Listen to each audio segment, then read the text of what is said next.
Esto es Pulso Latino con Alejandra Forero.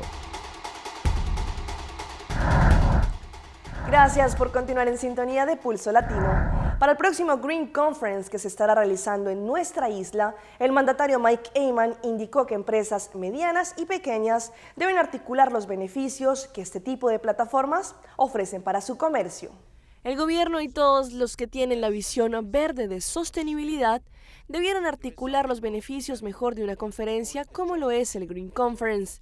El primer ministro Mike Eyman reaccionó sobre el posible motivo por los cuales los gremios como Cámara de Comercio condicionaron su participación en la Green Conference de este año. Según el mandatario Eyman, ellos ven lo difícil para ejecutar empresas pequeñas y medianas en una plataforma como esta, lo cual es verdad, pero al mismo tiempo explica que esta intención es la de la conferencia. Para el mandatario Eyman, todo lo que, incluyendo el gobierno, lidera la visión verde, tiene que hacerse puede ser articulando de una forma más clara para una empresa pequeña, aunque por más pequeña que sea, por ejemplo, no puede ser solamente beneficiosa si ellos forman parte de una red total. El mandatario Eyman aquí se requiere a las necesidades de las compañías más grandes que sí vienen a Aruba y se establecen, como por ejemplo TNO, los cuales tienen necesidades de crear oportunidades para empresas más pequeñas.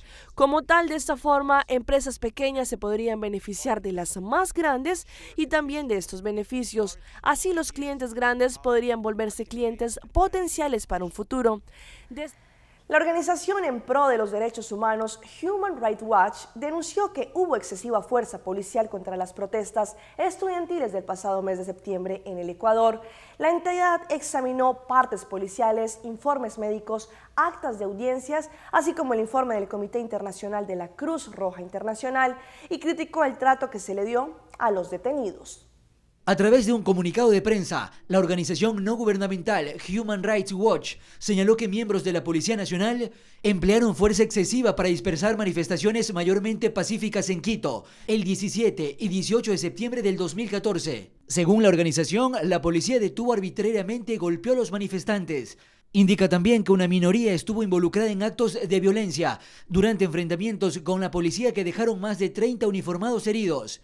Según el director ejecutivo para las Américas de Human Rights Watch, José Miguel Vivanco, los manifestantes que recurren a la violencia deberían asumir que se les exigirá responder por sus actos, pero en ninguna circunstancia deberían sufrir tormentos mientras permanecen detenidos, ni deberían ser vulnerados sus derechos de debido proceso. Y no hay nada que justifique emplear violencia contra manifestantes pacíficos.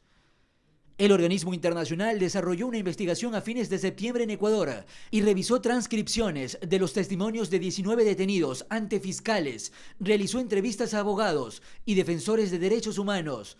Al respecto, el Ministerio del Interior informó que no se pronunciará sobre este tema. Un anciano en Perú fue brutalmente golpeado, al parecer por dejar mal estacionado su auto a manos de un extranjero. El hecho conmocionó a los habitantes de este sector, quienes exigieron que se procese al hombre que con un arma golpeó al hombre de 70 años. Con una herida en la cabeza y la camisa ensangrentada, reclamaba a su agresor por el ataque del que fue objeto. Este anciano recibió un fuerte golpe en la cabeza con un fierro de manos de este extranjero. El hombre de 77 años había estacionado su vehículo frente a esta agencia de turismo donde labora el ciudadano procedente de Guyana. Este último le llamó la atención para que retire su auto. Al encontrar una negativa, lo golpeó violentamente en la frente. Señor, donde usted estacionó su carro es permitido. Mamita, esto no es estacionamiento privado de nadie, esto es estacionamiento público. De acuerdo al guyanés, solo respondió a un comentario racista que le hizo el conductor. Eu posso quiser, respeta aqui, meu Vecinos y turistas salieron en defensa del anciano. Por un momento el extranjero casi pierde el control al tomar nuevamente el fierro entre manos. Incluso retó a los presentes a llamar a las autoridades.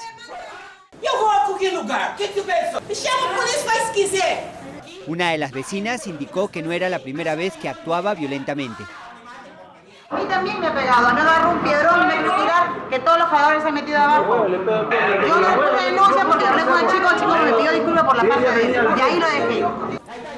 Con la llegada de la policía, el guyanés, identificado como Brian Iván Corbin, fue detenido y llevado a la comisaría.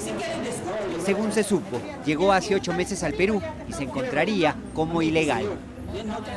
El caso es investigado por la Policía de Turismo de Nazca. Ayer se llevó a cabo una conferencia en donde ministros de Aruba estuvieron presentes, dándole importancia al tema de la sostenibilidad. Uno de ellos, el ministro de Turismo, Otmar Oduber, indicó que se tomaron decisiones importantes para garantizar varias posibilidades para tener un sector de turismo sostenible. Recientemente el ministro de Turismo, Otmar Oduber, estuvo presente durante el primer foro ejecutivo internacional liderando turismo sostenible en América Latina y el Caribe, que fue organizado por la Universidad de Aruba y Amistad.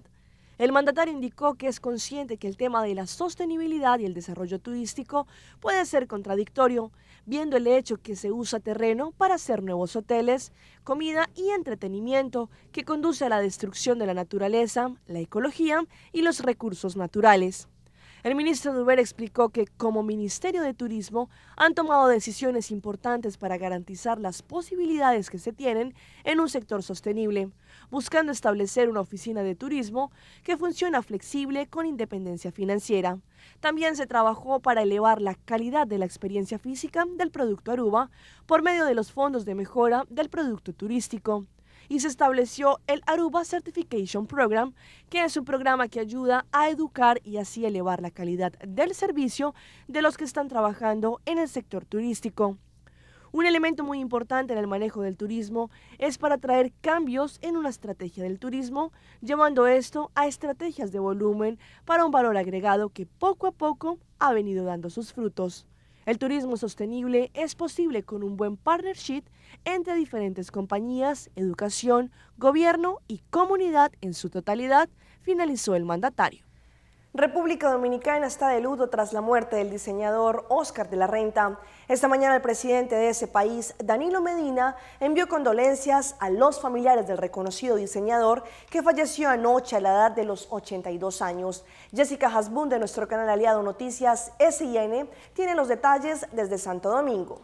Muy buenos días, así es, Oscar de la Renta convirtió su nombre en una barca y llevó al mundo la dominicanidad con orgullo. Una noticia que ha conmovido al mundo y en especial a República Dominicana, que vio nacer el diseñador de ropas más famosos del país y uno de los más admirados del mundo, Oscar de la Renta.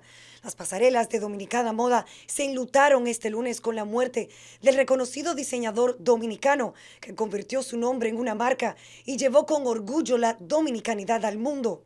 Justo en el inicio de la fiesta de moda más grande en el país, Dominicana Moda 2014, la noticia entristece a diseñadores locales y amigos. La apertura de Dominicana Moda sirvió para rendir homenaje a quien puso en alto el nombre de República Dominicana durante su carrera en la moda.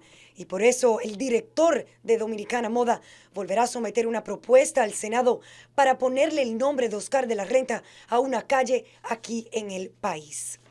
Desde ya se informó que iniciarán las misas para el reposo de su alma aquí en el país, culminando el 1 de noviembre. Desde la República Dominicana para Pulso Latino Aruba, yo soy Jessica Hasbun. 2 perros expertos en la detección de explosivos se jubilaron y desde ahora disfrutan de un merecido descanso. Los animales recibieron un gran homenaje en Santa Marta, en Colombia. En medio de aplausos y pétalos de rosa, Hamster y Lassie fueron despedidos de su vida activa de la policía de Santa Marta. El comandante de la Policía de Carabineros de la ciudad, su intendente Ismael Pinedo, preparó esta ceremonia especial para 2 grandes guerreros. Los perros se pensionan porque terminó su tiempo de servicio en la institución. Ya tienen más de 10 años prestando su servicio de trabajo al servicio de la comunidad magdalenense. Y durante estos años, la ardua labor y las extensas jornadas han dejado en Lassie y Hamster rastros de su valioso trabajo. Son perros que han tenido un tiempo de servicio, prestando servicios de seguridad en las instalaciones del Palacio de Justicia, comandos, servicios extraordinarios, servicios presidenciales a nivel regional y nacional. Además de entrar en una temporada de descanso, estos perros entrenados para detectar explosivos ahora tendrán un cuidado especial. Ahora lo que viene es comodidad y confort, bienestar, viene actividades recreativas y van a pernoctar en las instalaciones de la unidad canina. El trabajo de Lassie y Hamster ahora será asumido por Isis e Yoga, dos pastores alemanes que al igual que los primeros, trabajarán por la seguridad durante al menos 10 años. Y como lo anunciamos al inicio de la emisión, hoy Pulso Latino está cumpliendo su primer aniversario después de lanzar el primer programa el 21 de octubre del 2013. Durante este año han pasado muchas cosas buenas, otras no tan buenas, chistosas, tristes, pero sobre todo con la satisfacción que estamos haciendo una labor por ustedes y para ustedes. Así inició Pulso Latino. Hola, bienvenidos a Pulso Latino. Con gran orgullo me place saludarlos en esta, nuestra primera emisión estelar de Pulso Latino. Con los nervios como cuando se inicia el primer día de colegio, así empezamos Pulso Latino. Un sueño de muchos que se ha ido formando a través de los días. Ha sido un año en el que hemos investigado la mejor forma de llevar un contenido noticioso cerca de la comunidad latina, pero también local de una forma distinta, mostrando las problemáticas internacionales, pero también evidenciando aspectos importantes en nuestra sociedad de hoy por hoy. Pulso Latino cumple hoy su primer aniversario, de muchos que gracias a su audiencia podremos seguir alcanzando y mejorando. De parte de todo nuestro equipo de camarógrafos, colaboradores, editores, Master Control, nuestro productor y todos los que hacen posible este sueño, gracias a nuestra audiencia por dejarnos entrar nuestro primer año a sus hogares. Esto fue Pulso Latino por el día de hoy. Agradecemos por su sintonía. Nos vemos en una próxima emisión. Hasta entonces. Pulso Latino fue presentado por Discover it for yourself. Frisian Flag.